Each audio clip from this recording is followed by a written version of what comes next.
মঙ্গলবার সন্ধ্যায় ক্রান্তি ব্লকের ধলাবাড়ি গ্রামে আগুন লেগে ভস্মীভূত হলো একটি বাড়ি। এ ঘটনায় ওই এলাকায় চাঞ্চল্য ছড়িয়ে পড়েছে। স্থানীয় পুলিশ সূত্রে জানা গিয়েছে, পেশায় চা শ্রমিক আলেয়া খাতুন যখন বাড়িতে রান্নার কাজে ব্যস্ত, ঠিক সেই সময় তার শোয়ার ঘরে হঠাৎ আগুন লেগে যায়। গ্রামবাসীরা দ্রুত জল ও বালু ছিটিয়ে আগুন নিয়ন্ত্রণে আনার চেষ্টা করলেও আগুনের তীব্রতা এতটাই বেশি ছিল যে শোয়ার ঘরটি পুরো ছাই হয়ে যায়। ঘটনাস্থলে ছুটে আসে ক্রান্তি ফাঁড়ির ওসি বুদ্ধদেব ঘোষ। চলে আসেন পদ্মশ্রী পুরস্কার প্রাপ্ত করিমুল হক। তারা সকলেই ওই ক্ষতিগ্রস্ত পরিবারটির পাশে দাঁড়িয়েছেন, এমনকি আর্থিকভাবে সহযোগিতা করার আশ্বাসও দেন। তবে আগুন কিভাবে লাগলো তা এখনো পর্যন্ত জানা যায়নি। ক্রান্তি থেকে এমডি রাসেলের রিপোর্ট।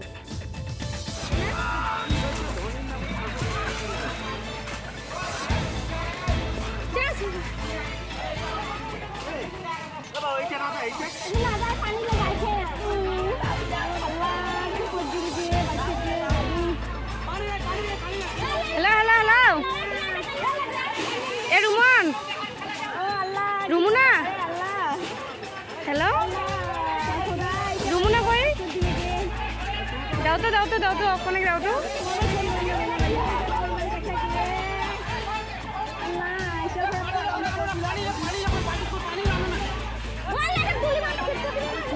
এ রুমন ভালো কি করছিস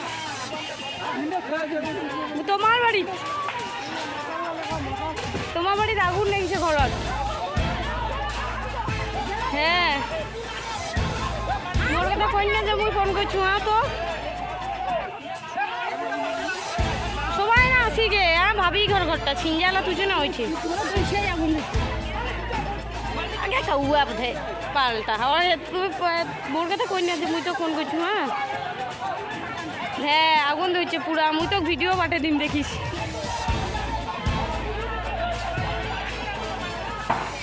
না গোটা ঘরটায় জ্বলি যাচ্ছে, ভাগ ভাইয়া ঘর গোটা ঘরটায় ডিম করে জ্বলাছে। দেখিব ভিডিও কল করে।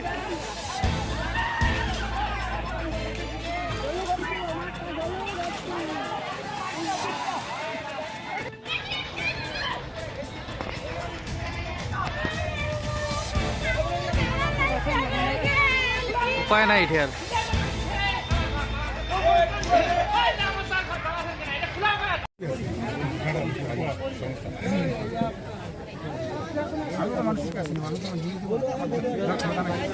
আপনি তো মিডিয়া মেন, আপনি যদি আমাকে বা কাউকে যদি বলেন আমার রেপোর্ট। আমি করিমুল হক, বাইক অ্যাম্বুলেন্স দ্বারা পদ্মশ্রী পুরস্কারপ্রাপ্ত ভারত সরকারের দ্বারা। আপনারা সবাই জানেন আমি একটা সংস্থা চালাই, সেই সংস্থা থেকে আমি নিজে কিছু দেই না। আজকে যেহেতু মর্মান্তিক একটা ঘটনা, আগুন লেগে গেছে, আমাদের ক্রান্তি ফাঁড়ির ওসি স্যার নিজে চলে আসছেন, ভিতরে গ্রামের মানুষ আছে। তো আমি একজনের কাছে রিকোয়েস্ট করলাম যে স্যার এখানে আগুন লেগে গেছে কী করে। উনি আমাকে বললেন যে খুব তাড়াতাড়ি ওনার একটা শোয়ার মতো ঘরের ব্যবস্থা করে দাও, আগামীকালে যদি পারো আগামীকালে করে দাও, আজকে তো রাত্রে যাবে না। তো সবচেয়ে বড় জিনিস এটা যিনি দিচ্ছেন উনি হলেন মালদার লোক, উৎপল গ্রহ দত্ত। উনি একজন প্রাক্তন ফুটবল প্লেয়ার।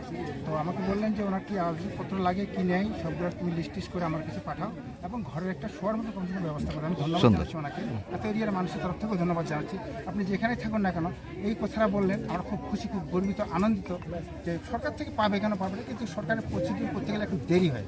কিন্তু আপাতত ওনাকে শোয়ার মতো একটা জায়গা করে দিতে হবে, সেটা আমি আগামীকাল থেকেই ব্যবস্থা রাখতে হবে। ফায়ার ব্রিগেড ছাড়াও এত বড় আগুন নিয়ন্ত্রণ হলো কি করে? এত এরিয়ার মানুষকে আমি ধন্যবাদ দিচ্ছি সবাই। যে দেখুন সবচেয়ে বড় জিনিস মানুষের ভ্রাতৃত্ববোধ, একতার মধ্যে আমরা থাকি।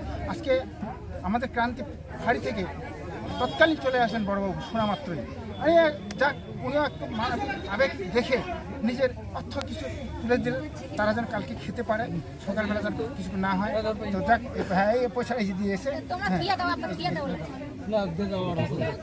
রাখি যাক খুব খুশি হলাম বড়বাবু যেটা করলেন। আর এখানকার মানুষ যারা আছে পঞ্চায়েত থেকে ধরে এত এরিয়ার মানুষ সবাই ঝুঁকছে পড়ছে।